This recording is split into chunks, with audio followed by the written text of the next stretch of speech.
Alright, so I'm going to show you how to get done a Honda Fit brake system. As you see here, you have two 12mm bolts, one up top and one below. Never touch your petcock. The other thing you want to make sure that you do is right up inside of the engine bay is your brake master cylinder. We are going to go over and we're going to make sure that that cap is off. We're going to be sending the fluid back in. As you see, it's this cylinder here. We just got to twist and push, kind of like every child safety lock, and leave it open. So we're going to be pushing the pressure back into that reservoir instead of putting air in our system. As you're going to see, it is very easy to break these free. If it is hard, then somebody didn't grease them last time, or they've been on there way too long. As you see, I'm just pulling two small bolts here. Where do you put them after you pull them?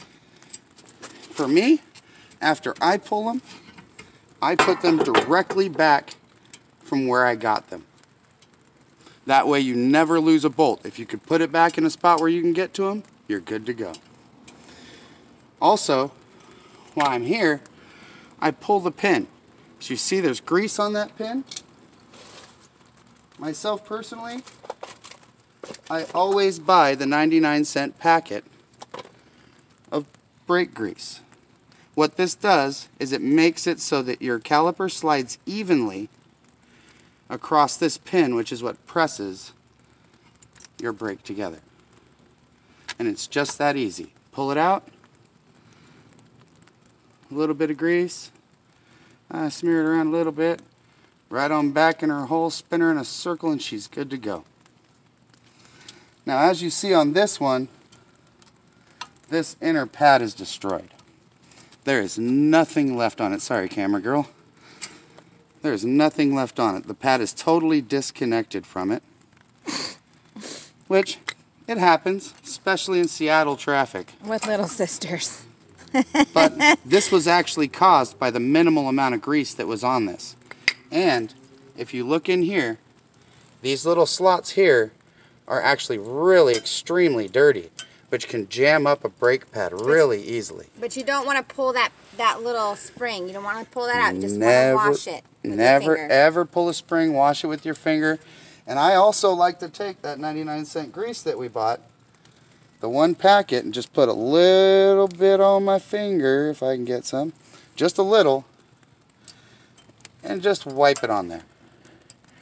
You don't have to put a whole lot, just enough to kind of help clean it up.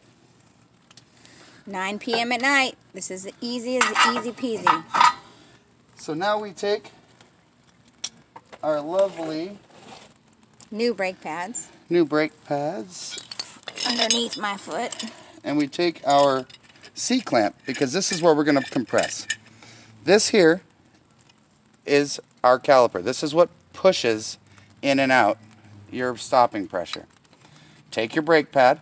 The old one or the new one? The old one. The old one. Try not to use the new ones because you don't want to fracture them with any kind of pressure. So take an old brake pad, tighten that up there. I like to put it on the back nut and the front side on these Honda Fits. They're really nice and easy that way.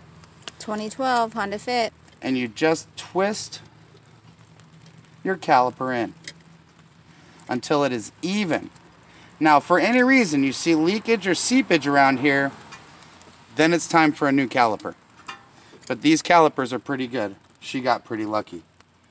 And as I run my finger across the back side of her rotor, she also got really lucky with not having a brake pad on there. She called the big brother hookup just in time. So true, though. And so easy as can be, the same way they came up. It's compressed now. It was not compressed before. And flush and even. Okay. So, now, take them off and you put them on the same way. The new pads. That they came off. Now, one question. Can you tell the difference between left or right, or does it matter? So when you take them off, you can notice one of them has a tab. Okay. The other one doesn't. Okay. Now, each individual brake systems have a different style of telling which is the front and which is the back. Some it doesn't matter. This car, my tab is my back. Okay. So you slip it into that little spot that you greased. Nice and easy. On the other side. Oops, sorry about that. Sorry, my big old head in your way. And then pull our little nuts. No joke there. It's not my fault. I was born that way. Most people are going to make fun of me though because those are bolts. I know. Right. I have a little bolt too. So, just end up putting these back in. I don't know the exact pounds per pressure that you put on these. I like to do them till they're nice and tight, and I always hold this inner nut. As you can see, there's a nut right there. I hold it with my fingers because you shouldn't need any more pressure than a married man with a strong forearm can hold. Again, another sick joke. That's probably 25 inch-pounds.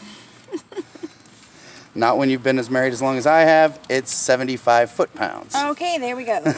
That's the point. Probably want to look it up, folks. All right, that's as easy as it is right there.